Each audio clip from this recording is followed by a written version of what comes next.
Hello friends, പുതിയൊരു വീഡിയോയിലേക്ക് എല്ലാവർക്കും സ്വാഗതം. ഇന്ന് നമുക്കൊരു ബീഫ് റോസ്റ്റ് തയ്യാറാക്കാം. അതിനുവേണ്ടി ഞാൻ 1/2 കിലോ ബീഫ് കഴുകി വൃത്തിയാക്കി എടുത്തിട്ടുണ്ട്. ഇനി നമുക്ക് അതിനൊരു മസാല തയ്യാറാക്കണം. അതിന് ഞാൻ 2 ചെറിയ സവാളയും കുറച്ച് ചെറിയ ഉള്ളിയും എടുത്തിട്ടുണ്ട്. പിന്നെ ഇഞ്ചിയും വെളുത്തുള്ളിയും. പാൻ ചൂടാക്കി നമുക്ക് ഇഞ്ചിയും വെളുത്തുള്ളിയും ആദ്യം വഴറ്റിയെടുക്കാം. നമ്മൾ ബീഫ് റോസ്റ്റൊക്കെ ഉണ്ടാക്കുമ്പോൾ ചെറിയ ഉള്ളി ചേർക്കുന്നത് നല്ല ടേസ്റ്റാണ്.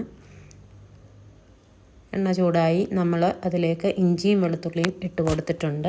ഇനി അത് ലോ ഫ്ലെയിമിലിട്ടൊന്ന് വഴറ്റിയെടുക്കണം.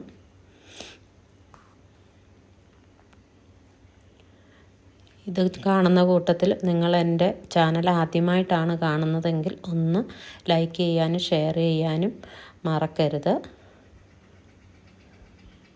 കൂട്ടത്തിൽ ആ ബെല്ലൈക്കണും കൂടി ഒന്ന് അമർത്തിയേക്കണം. എങ്കിലേ ഞാനിടുന്ന പുതിയ വീഡിയോസൊക്കെ നിങ്ങൾക്ക് കാണാൻ പറ്റത്തുള്ളൂ. നല്ല നല്ല കമൻസുകൾ പറയണം. അഭിപ്രായങ്ങളും നിർദ്ദേശങ്ങളും ഒക്കെ നൽകുന്നത് നമുക്ക് പുതിയ വീഡിയോകൾ ചെയ്യാൻ കുറച്ച് നല്ലതാണ്.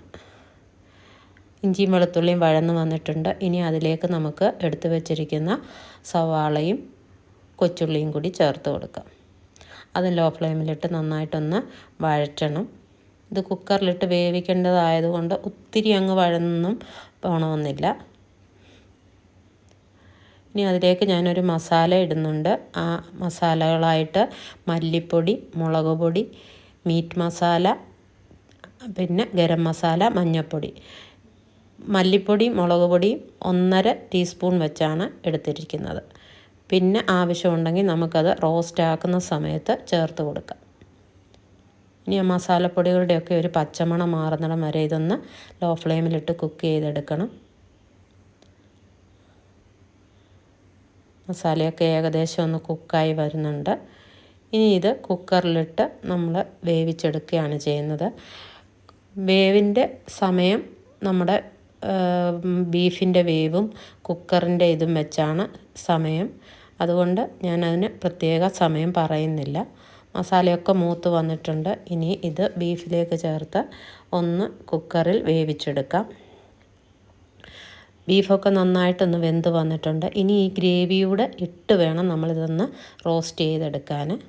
പാൻ അടുപ്പത്ത് വെച്ച് ഇത് റോസ്റ്റ് ചെയ്തെടുക്കുകയാണ്. ഏകദേശം വറ്റി വന്നിട്ടുണ്ട്. ആ സമയം ഞാൻ കുറച്ച് സവാള കൂടി ചേർത്ത് കൊടുക്കുന്നുണ്ട്. ആ സവാളയും കൂടി ഇട്ട് നന്നായിട്ടൊന്ന് വഴന്ന് വരുമ്പോൾ ഞാനിതിലേക്ക് കുരുമുളക് പൊടി കുറച്ച് ചേർത്ത് കൊടുക്കുന്നുണ്ട്. ഈ സമയം നമുക്ക് ഉപ്പൊക്കെ നോക്കി ആവശ്യമെങ്കിൽ വീണ്ടും ചേർക്കാവുന്നതാണ്. എരിയോ എന്തെങ്കിലും വേണമെന്നുണ്ടെങ്കിൽ ഇതിപ്പോൾ എൻ്റെ എല്ലാം പാകമായിട്ടാണ് വന്നിരിക്കുന്നത്. കുരുമുളക് പൊടി ഇട്ട് കൊടുത്ത് ഇനി അത് നന്നായിട്ട് ഒന്നുകൂടി ഒന്ന് റോസ്റ്റ് ചെയ്തെടുക്കണം. ലാസ്റ്റിൽ ഇച്ചിരി നമ്മുടെ